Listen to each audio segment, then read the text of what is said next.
You're watching How Leap. Let's remove a green screen in CapCut on PC. Launch the CapCut application on your computer and start a new project.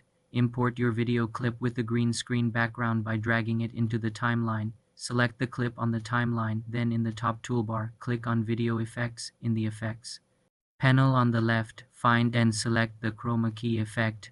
Drag and drop the Chroma key effect onto your video clip in the timeline. With the clip selected, go to the Editing panel on the right. You will see Chroma key settings.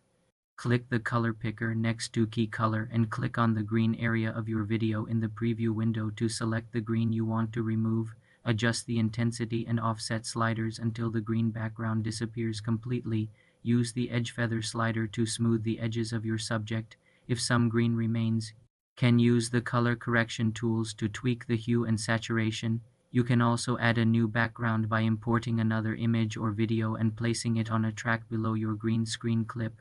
Preview the result and export your video. For more simple computer tutorials, subscribe to the channel.